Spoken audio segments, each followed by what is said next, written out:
Carlson. I am an artist who works in ecology and very specifically overlooked endangered beings, queering ecology, how we think about ecology and our lives, and multi-species justice. So I have focused for the last 4 years on freshwater mussels. They're one of the most endangered families of animals in the world. And most of them live in the United States, or so-called United States, and two-thirds of them are endangered, and a lot of them are extinct. And we only have one left in New Mexico, and there used to be 8. And I have lived in Albuquerque for almost 3 years. It's been interesting to come here when I work in freshwater. I came here from Philadelphia, and before that, Nebraska, and I've always lived in humid places with lots of water, and so it's been interesting to start to make work in Albuquerque over the last 3 years. Okay. How about for you? I'm Nicholas B. Jacobsen, and my artistic practice is based around unsettling foundational assumptions that I was raised with. My most recent project was on the intersection of Mormonism and settler coloniality, and then whiteness and purity, because Mormonism has a special race theory about indigenous peoples of this land in their scripture. And so I'm a descendant of original Mormon settler colonists. I'm a 8th generation Utah Mormon. I'm no longer Mormon, and so my assumptions that I've been working on most recently are the ones that come out of mostly Mormon ideology and the culture that developed in southern Utah, which is pretty libertarian. So what brought you, was it school that brought you here? Can you talk about coming here and your experience, and then how you all found each other? We moved here so that I could go to the graduate program, the MFA program in art and ecology at UNM. And we met in Omaha, Nebraska, where Laura grew up. Yeah, I grew up in Nebraska, and I worked at this residency called Bema Center. And Nicholas worked across the street at Kaneko Studios. And an artist named Mary Madding, who's a pretty well-known art and ecologist, did a project that brought Nicholas in the doors, and I was this very scary, vintage dress-wearing, massive hair, pink eyebrows, and they were terrified of me, and I said, "Oh, hi, I like your work," and they were like, "Why?" And I was like, I don't know. I didn't know this would go this far, and then slowly they became less afraid of me. And then we moved to Philadelphia so I could go to grad school. So what has been your experience here so far? I'm going to talk about it as it's been the last few years being here, and then kind of how life has changed over the last month or two. So if you want to speak to me about living here, how it inspires your work and your art, and what your experience has been so far. Well, for me, I'm fairly certain I wouldn't have started this project on settler colonism if it weren't for living here, or if it weren't for being surrounded by the people and the culture that is predominant not only in Albuquerque, but feels like it gets a strong emphasis at UNM, especially with the people I go to school with.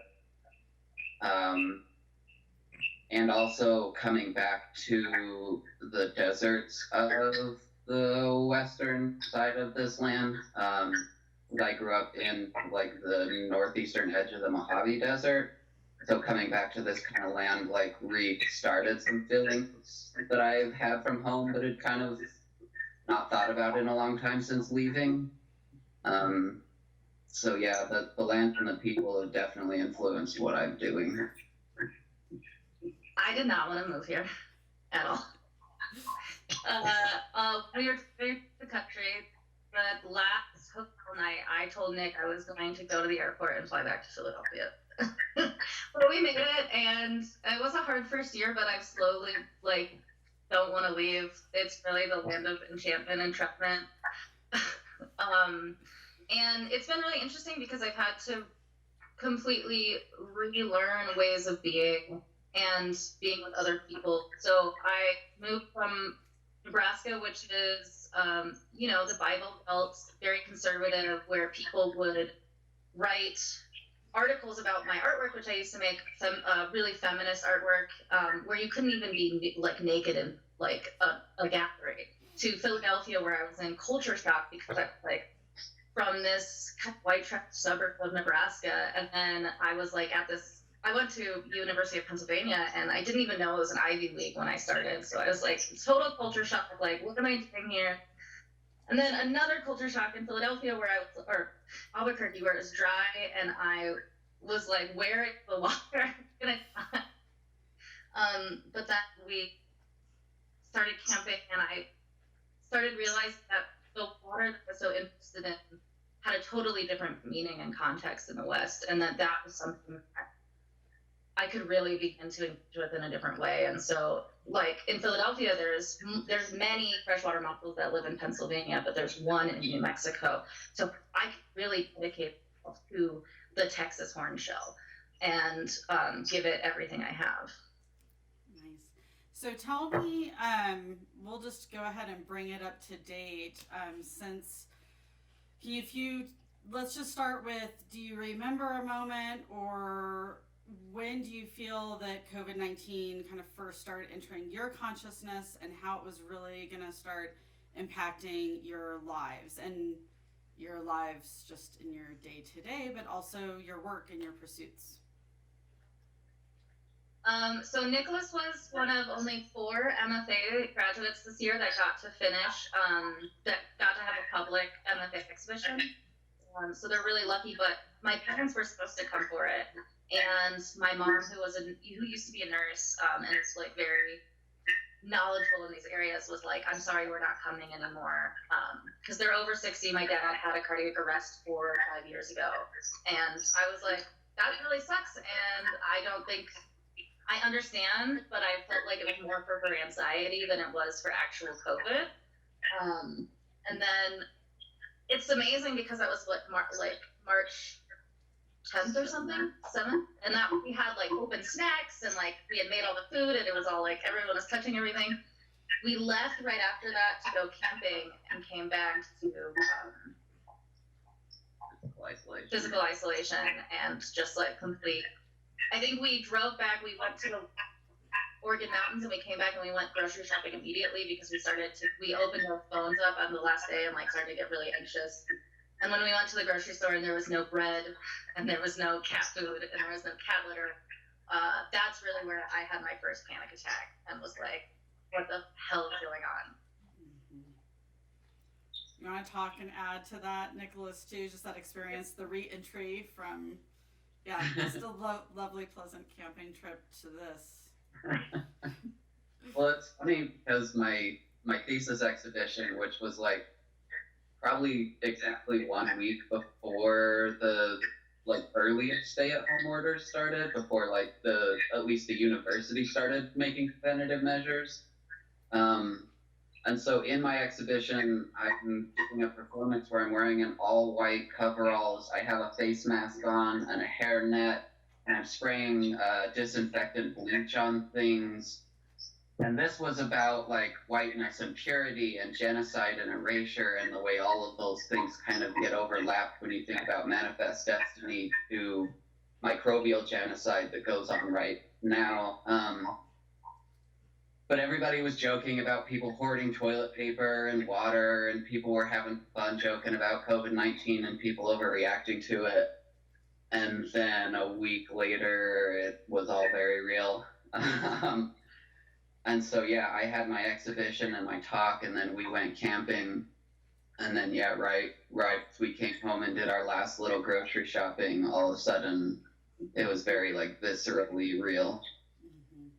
Just feeling like the tension and anxiety in a grocery store and seeing shelves, certain shelves bare for the first time in my life. That show's really lucky because we're like country granola people, so we have like green cleaning supplies.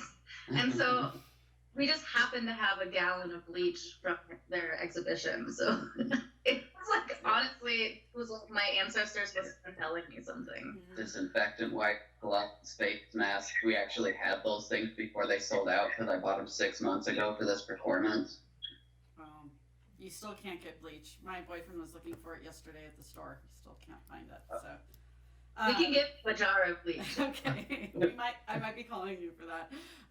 But you guys have lived in quite a few other places, especially combined. So can you speak to how you feel in terms of being in Albuquerque to weather through this pandemic?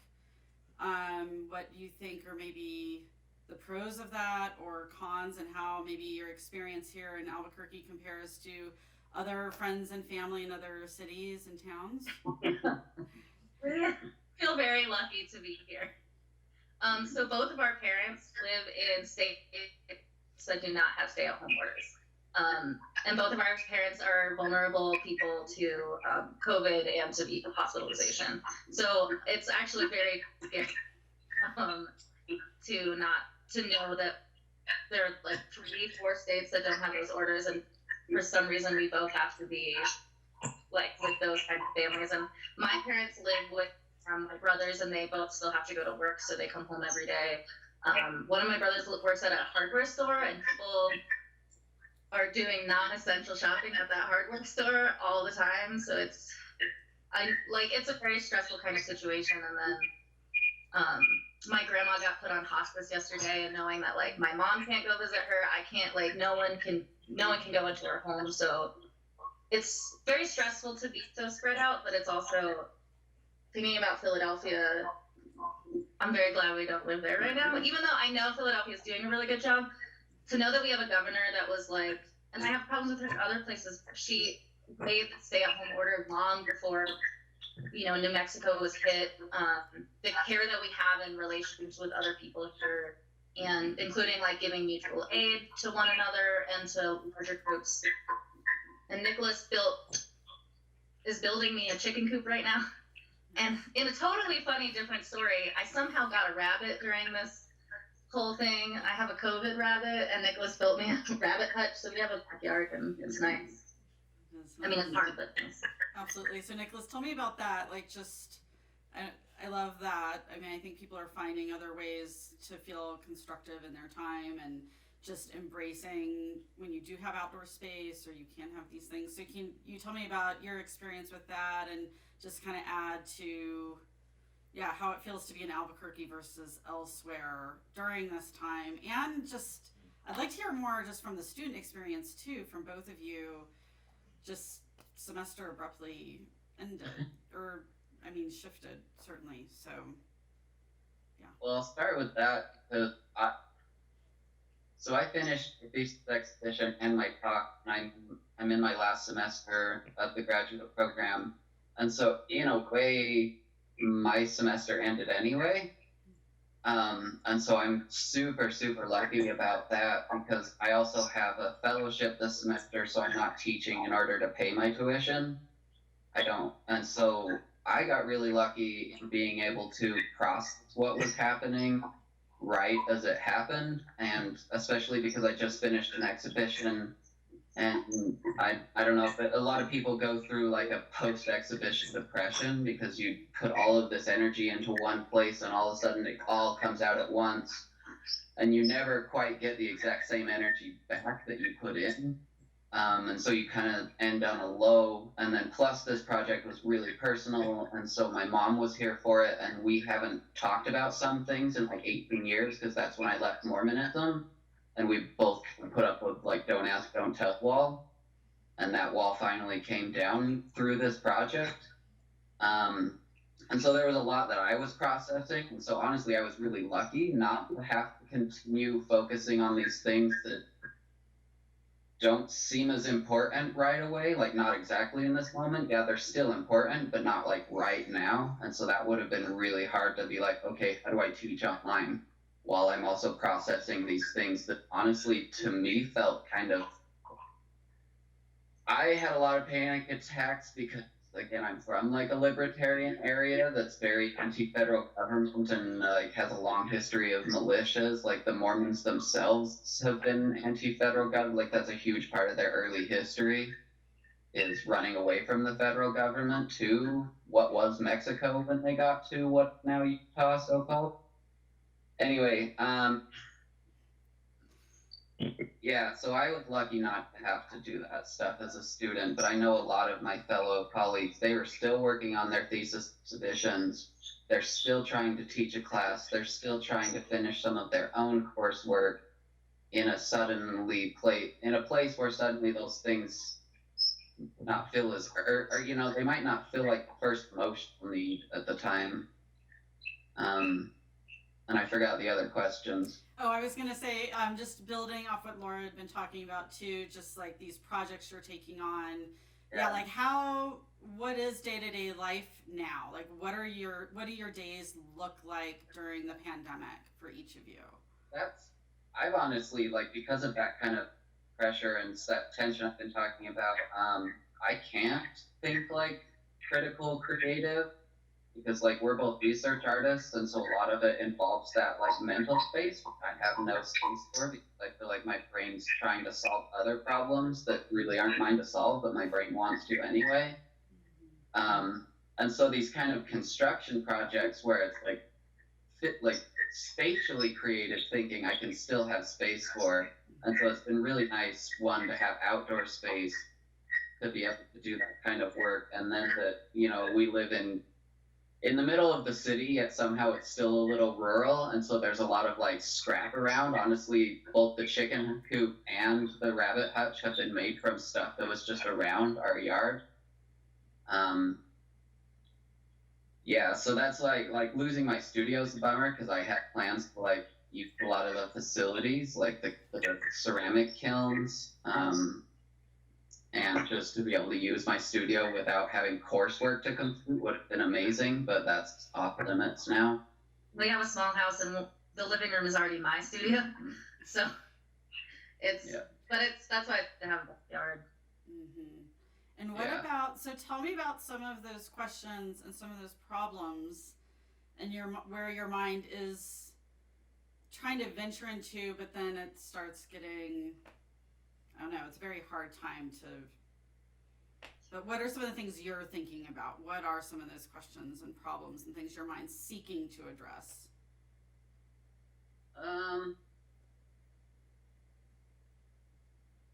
I think mine still come out of the project I've been working on because my hometown had one of the first like freedom rallies or whatever these are being called, where people are wanting to go back to work and let who dies die.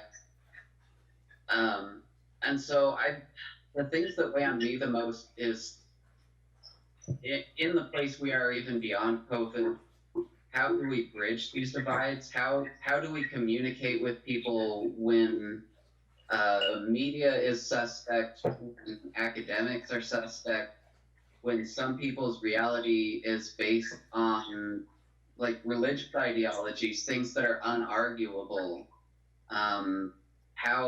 How do we bridge the divides? Because I think underlying we do agree on a lot more than we don't, which that requires a lot of sussing out. But I think generally we're all trapped by classism. We're all trapped by capitalism, and so I think there's more that we have in common. So those are the kind of things that I'm going through, is like seeing this really focused moment of how we communicate all the layers of how this impacts different people. Because my hometown is also very, very much a monoculture,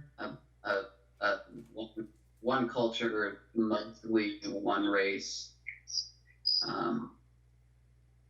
So I wonder how to communicate things that they would just have no experience with because of their isolation physically and culturally.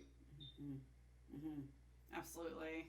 I have so many conversations I want to have with you guys even off camera, because this is about you, but I have like more I'd love to do back and forth. So Laura, can you kind of speak to the same thing? Like, what are some of the things running through your mind and that you feel that you're mentally, emotionally confronting in this time and questioning, exploring? Yeah.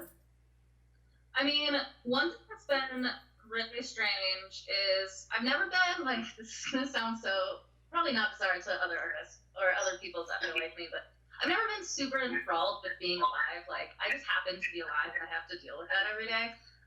But then now confronting it here, so I'm immunocompromised. And so we had to do, the first time we had to go to a laundromat was deeply terrifying. And I cried in the car. And then that was the first time we did laundry. The second time we did laundry, one of those Freedom Rallies drove by. And I was like, we can't do our laundry anymore. For me, it's been very strange because I actually have to work all the time. So I work for the art and ecology department. I'm the program coordinator. And I have been making a huge website for Beaches and Carroll, actually. And so, and then also doing some other research work for Jabanka. So that actually takes up so much of my time that this is terrible, but also, like, it's truly honest that I'm a little jealous of people. I feel like I'm missing out on the pandemic a little bit. Like, I want to do a puzzle. I want to do a puzzle. But I know that's also, I'm really lucky. I have a job. I have these things. And I also have a place to put my mind. And one of the things that I do is that I've been filtering all of this content for students, like all these exhibitions that can be online, all these applications, all these things that are like, oh, are you responding to COVID? You can submit to this. And I'm trying to filter that for them at the same time being like, what? So appreciate all these opportunities, but there is this pressure on artists to, like, make a response right away. Mm-hmm. And I know for me, it takes a long time simmering and being, marinating things to even be able to start to deal with them, let alone something that is so emotionally compromising and so tiring and exhausting. And that's just being in a couple where we're really lucky and have an income, let alone, like, not having those things. Back to the bunny, funny enough, so I caught a domestic bunny in her shed, like, 2 days after we came home from camping. And I tried to take that bunny to the Humane Society, and they were like, we're not taking animals right now. You have to make an appointment, and the appointment was a week later. During that week, I decided I wanted the bunny. Or really, during that week, convinced people to let me have the bunny. Well, there is also a deadly virus going around in domestic and wild rabbits in New Mexico now that is spreading across the country. And so now my bunny and I have these parallel kind of anxieties, but my rabbit doesn't know about these anxieties. And so I have now kind of accidentally started my first kind of COVID art project, which is spending time with this bunny and thinking about sickness, thinking about death, thinking about rejuvenation, community. And so now I read poetry about death to my bunny and try to be with the bunny to think about how we can self-soothe, but also trouble these kind of, like, what does it mean to be at risk, but not at, I don't know.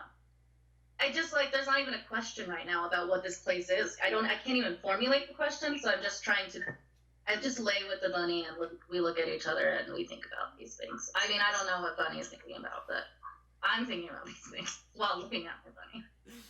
Well, I think it's interesting that it's like by having this other life form and this other creature outside of yourself, yeah, you know, maybe is helping with some of the processing. So I was going to ask, with just having to still work full time, like doing all this, how that impacts, like, your focus to, I mean, if you're able to focus with your work and if you're able to, because I feel like a lot of people are just kind of in this cloud of, you know, there's just a lot going on, and focusing on any one thing has been really difficult for people. So the fact that you've been able to function and have, in addition to that, this other artistic endeavor, I find that really amazing that you're able to do that. You make me sound so much more capable than I feel. But You are, but I think it's interesting the timeliness of having this rabbit, and maybe it's by having that it's a different energy that's able to kind of.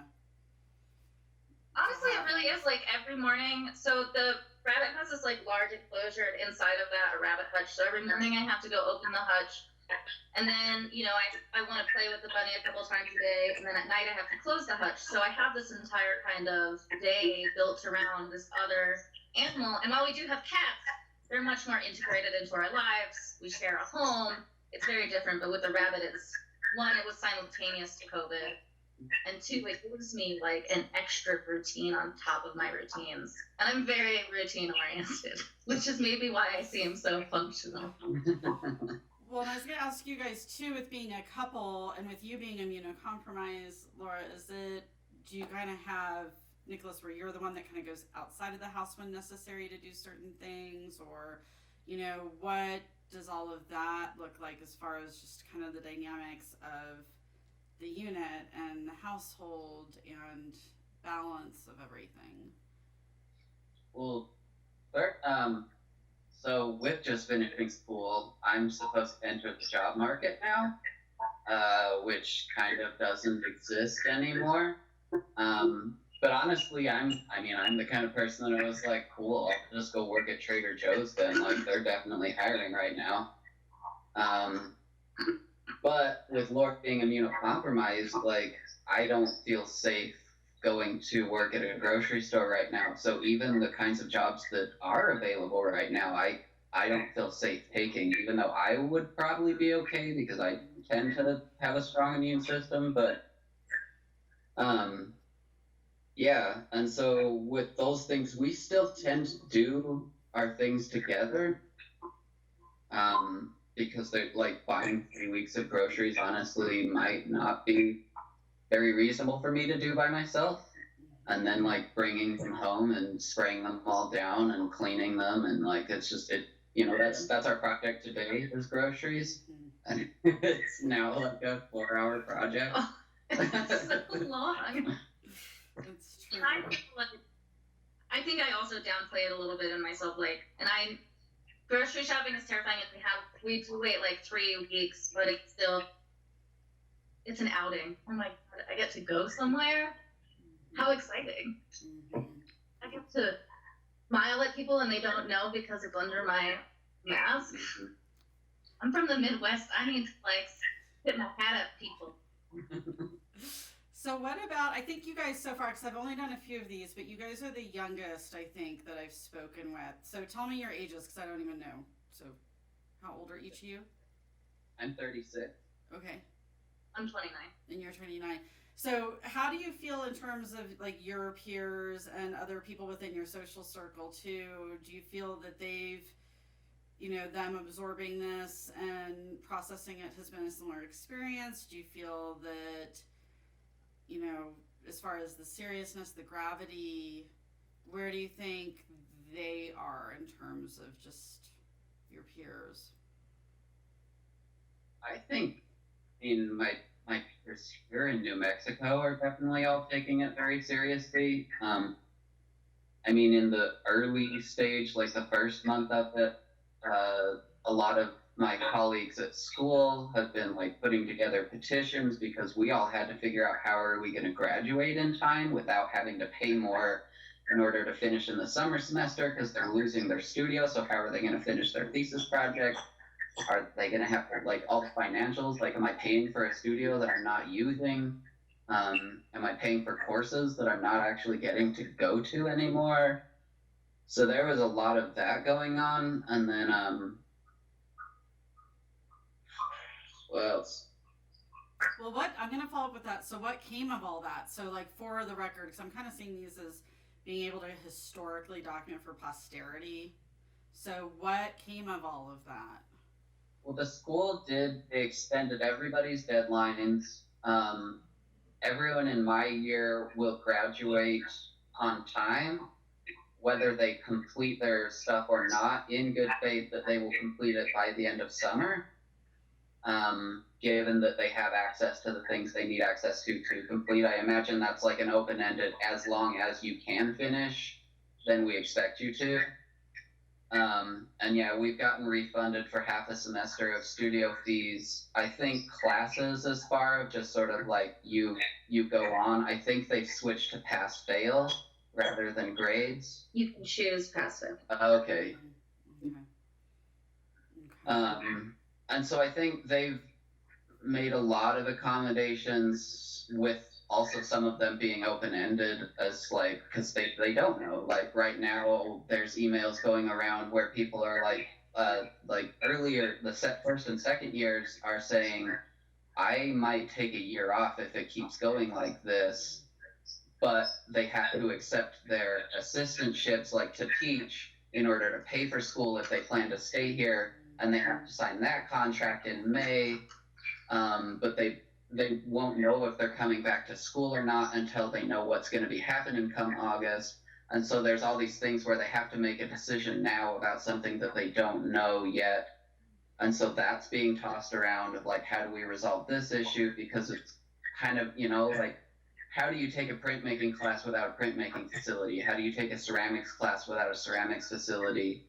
And so there's all of those issues being tossed around. How do you take a art class happens in the field if you're not allowed to congregate collectively? Right.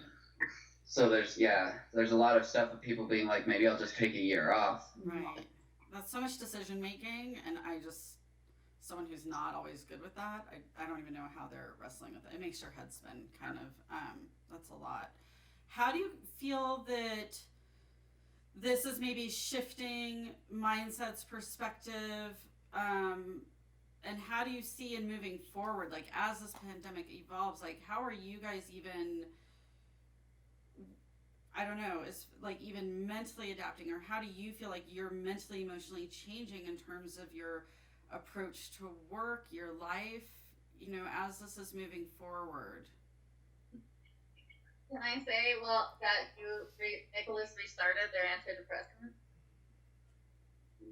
I am actually really happy because I changed, this is like medicine related, but I changed my antidepressant like right before COVID started.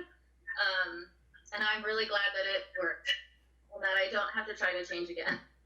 So I'm really glad for serotonin in this time.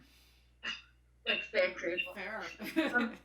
I feel like mostly we've been trying to take it days at a time, and like, I think almost everyone is trying to do the best they can with the situation that they have, and that includes like these waves that Nicholas and I never seem to make like hit the same day when like I'm down, and that's kind of good because I'm down and they're up, and like vice versa. And I feel like that's happening with a lot of people. Some days I do just have to read or watch TV, and some days I can do all the work in the world. Especially this week kind of feels like a new week. And then March was the slowest month I've ever experienced. April is the fastest month I've ever experienced. And then this week finally feels like this is what life is like now. I no longer have a mini when I see people together on TV, like at the beginning of this, I would be like, what are you doing at the bar? You cannot touch hands. Right. Oh my God, it's terrifying. It's truly terrifying. I was like, I need a trigger warning for everything. And I mean that word, like, I honestly need a trigger warning. So it's like very nice that now I can watch TV and be like, oh, that's what life was like once. Isn't that so nice? Also, I think we've all gone, we think about and talk about community orientation because through both of practices in thinking about environment and how we need to change in order to be able to keep living on this planet along with all the plants and animals and rocks and stuff, is it's made us become more community oriented.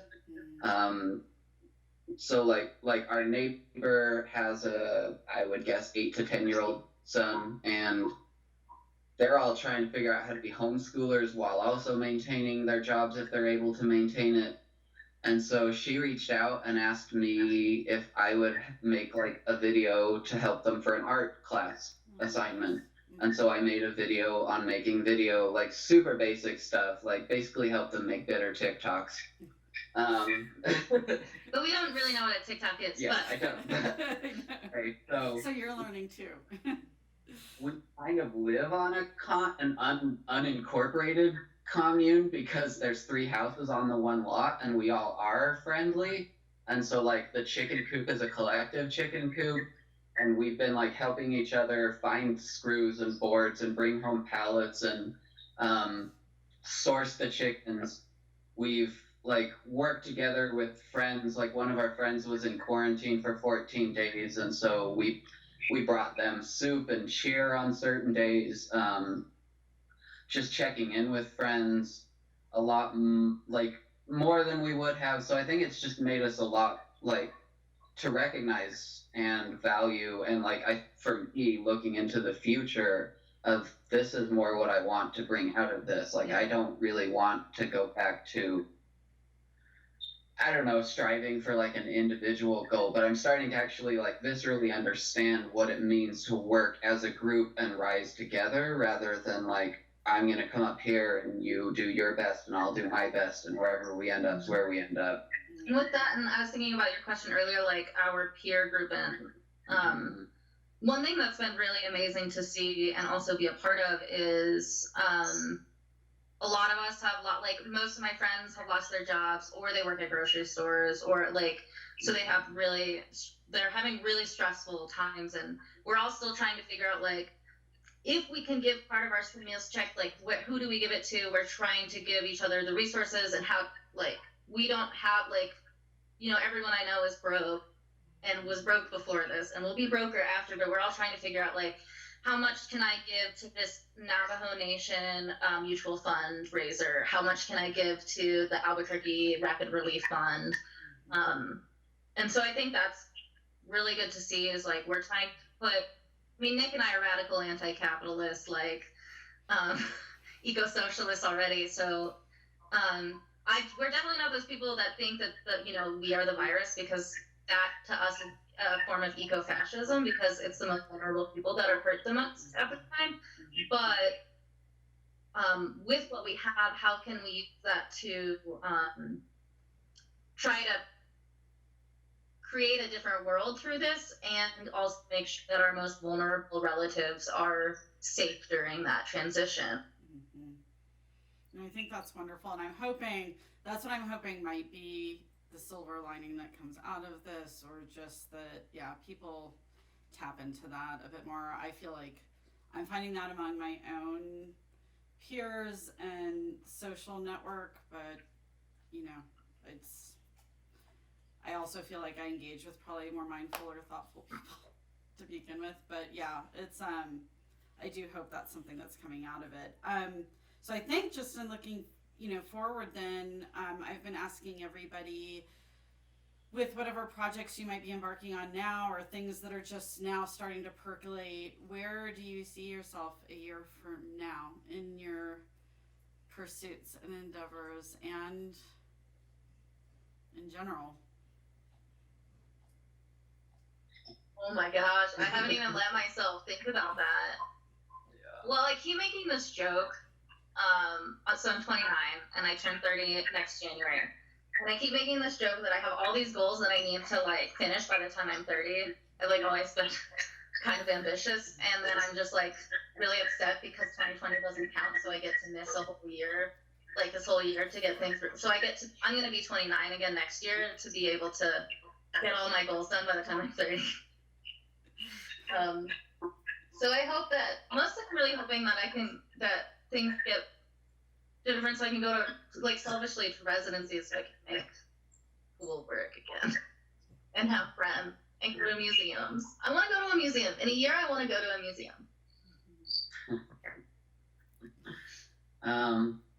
I'm slowly working toward trying to get my thesis exhibition to go to Utah in some form, because that's where it comes from, and I feel like it needs to go home.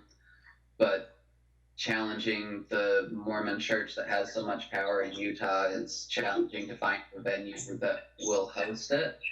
especially right now that everything's if you had a exhibition in May, then your exhibition's now next year May, and so like everything's pushed out a year. And so that's challenging, but that's what I'm working toward, is one, bringing the exhibition home, two, altering it to be more of something where the conversation is built in, rather than like you come to the thing and you maybe have your conversation later with someone else, but where like it actually happens as part of the event.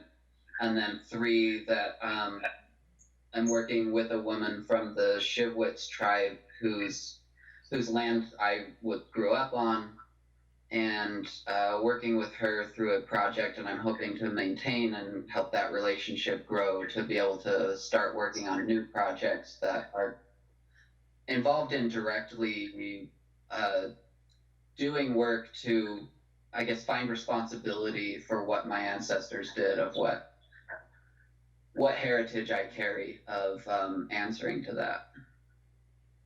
Excellent. You guys, it's wonderful. Is there anything you feel like we didn't cover, or other questions you think would be valuable in me having these conversations with people? I just really appreciate the way you asked us about, like, if how we can even be artists, and that feels really good in comparison to like what maybe isn't just I'm projecting all the pressure from like needing to make work right now, instead of like thinking about, first, why aren't artists allowed to rest, and two, and like I have a lot of friends who aren't making work because that's what they do, or like that's what's working for them, but it's nice to like that it's open-ended and that it's okay that we're not making work.